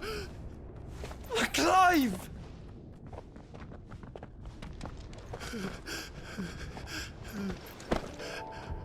My brother. I'm sorry. I'm so sorry. You're alive. We both are. Nothing else matters.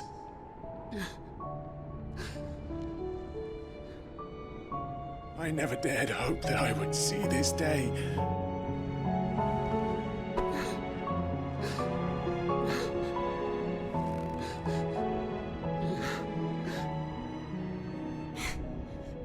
Reunited at last. Jill.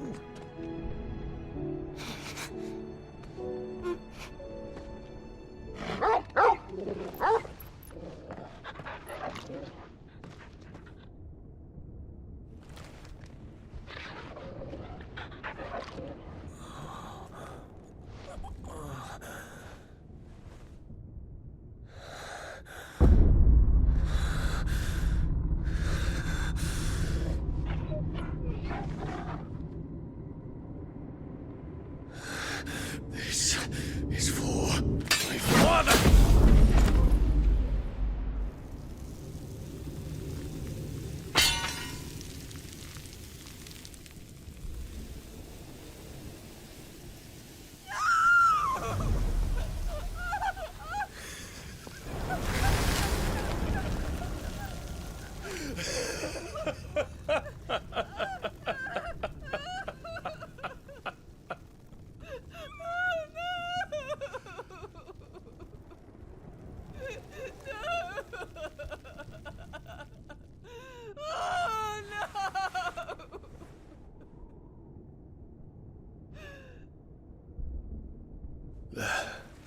It is done.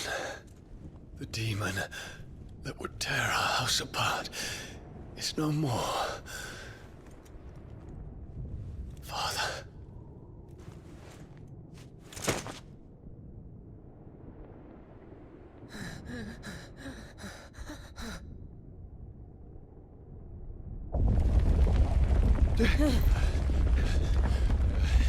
The Mother Crystal.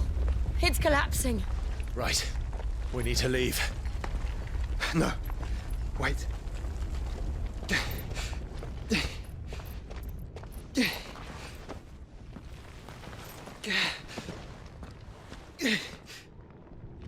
I owe him a debt. Fine.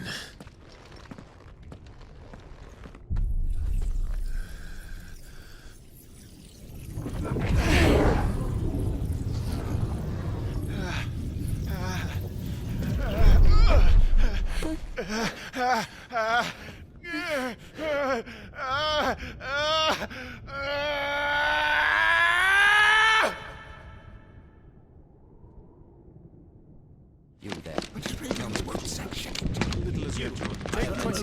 Don't reinforce the walls. Report, Captain. Can nothing be done to call them off? I regret not, Your Radiance. The Dragoons answer to none but His Imperial Highness. The Council is powerless to intervene. We're hearing reports of rebel Madness is this, Theon. throughout the neighboring districts. Focus all efforts on extinguishing the fires around the capital. City can wait. Don't dally, man, go! Your Radiance. And I want you to find out everything about the Dalmek's movements. By the light! Dion, have you taken leave of your senses? Call off the Dragoons at once! Fear not. The populace will come to no harm at their hands.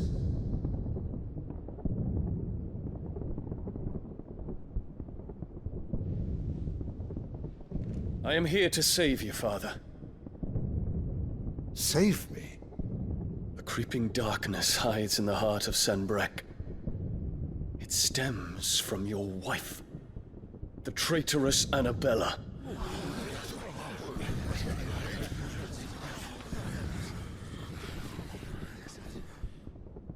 Not another word, Dion. Father, though you may not see it, The darkness has taken hold of you. It has made you forget yourself. But I bid you remember, there was a time when you ruled not with cruelty, but with compassion. Why now do you turn your back on your people? Why now do you seek to stoke the fires of war? You too have borne witness to this change, Your Eminences. And you know, as well as I, who is responsible for it. A puppet now sits upon the throne, but cut his strings, and the master loses the power! What? Dion, you bear steel before your emperor? Guards! Take him!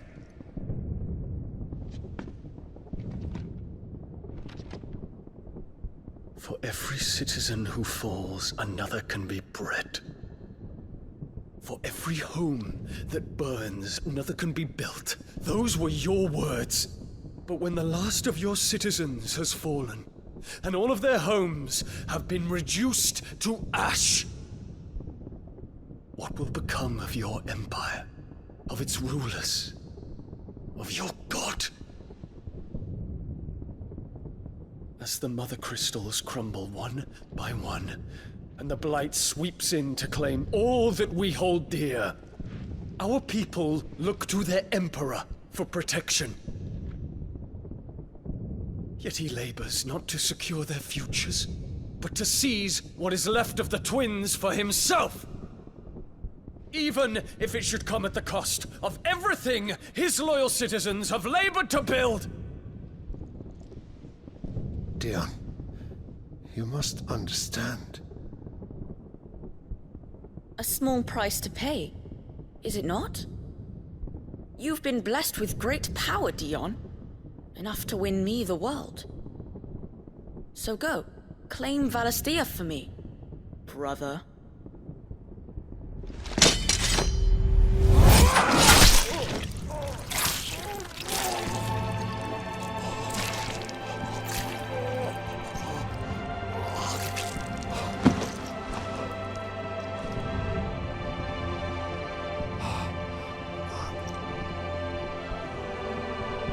Dion.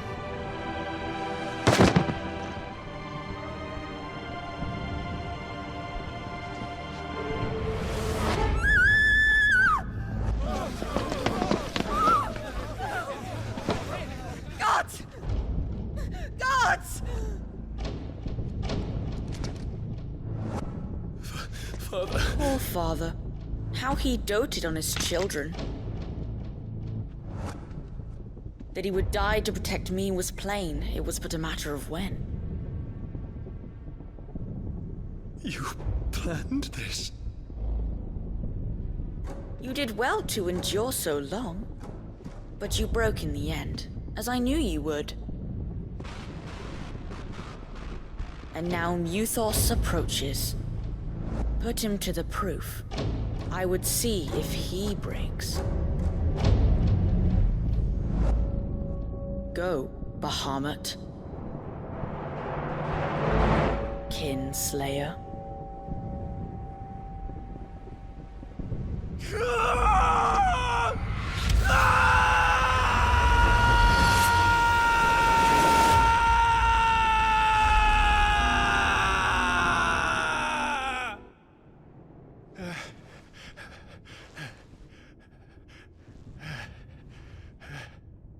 Not again.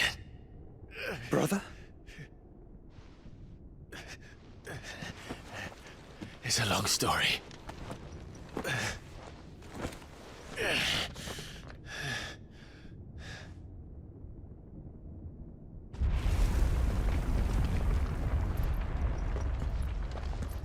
You cannot stay here, Mother. Come. Take my hand.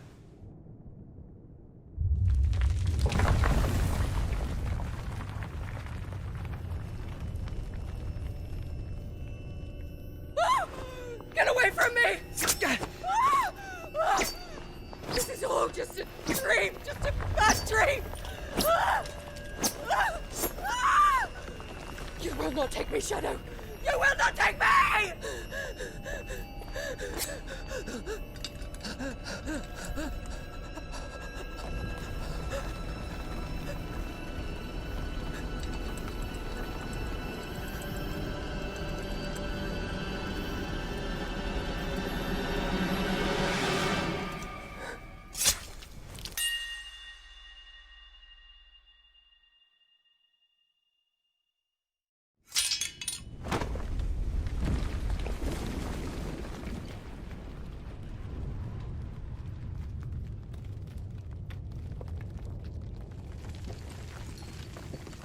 Mother.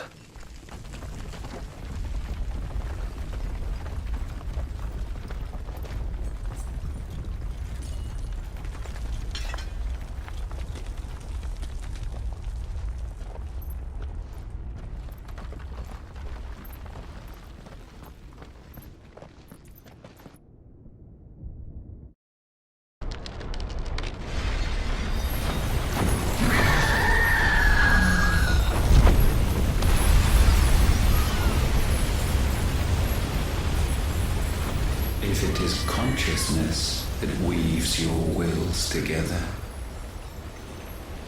consciousness that blurs the boundary between your own will and that of others,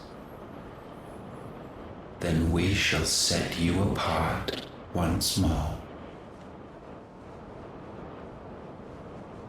The ties that bind you shall be severed, and humanity return to its proper place.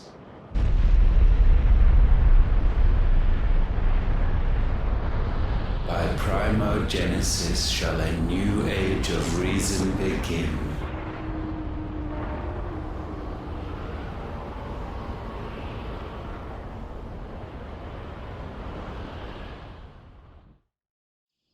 Relax, Your Majesty.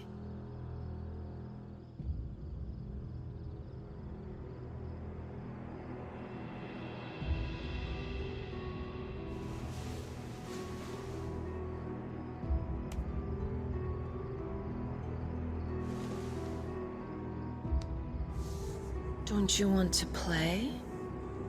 It's been a long time. If that is your wish. Men, you are as meek as all the others.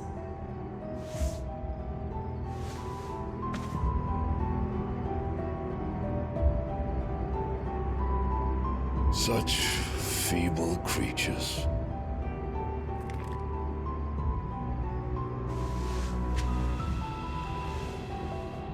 Gifted the power of icons, yet slaves to fickle emotions which usher you to your doom. And so you bind your fragile wills with strands of consciousness. The wretched handiwork of a wretched people. The sons of fire were united at last, and for but a moment their flame burned bright. Soon, Mythos shall become our perfect vessel. And then shall the world be remade. Not before the bonds are severed, of trust, of respect, of love. Only when every strand of consciousness is cut away, may Mythos return to our side. By primogenesis shall all be undone. Mankind shall be rid of his wretchedness, and Mythos of his will. But while he yet clings to it, he has the power to forge bonds anew, and so we bid you. Find Mythos, and sever every one. To destroy that which has no physical form, you ask the impossible. There is nothing your black blade cannot cut, Odin. We shall unite with Mythos, and bring forth a new world. So long as our vessel remains unclaimed by humanity. It shall be done, Master. My will is yours.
How is your brother?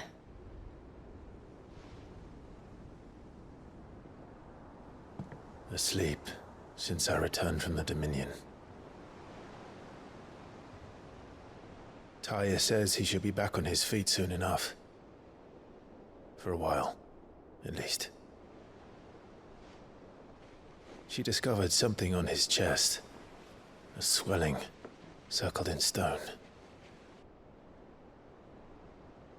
The curse.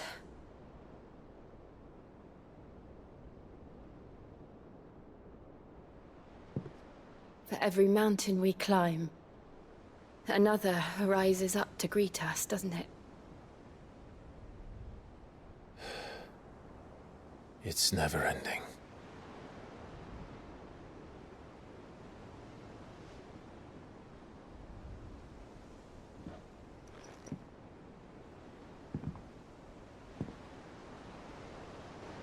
Even the sky seems to have grown tired of it all.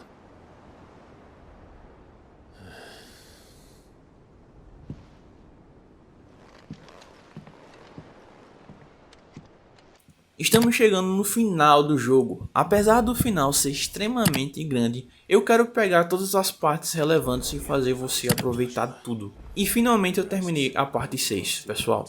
Os vídeos estão diminuindo cada vez mais quando se fala de visualização. É desanimador.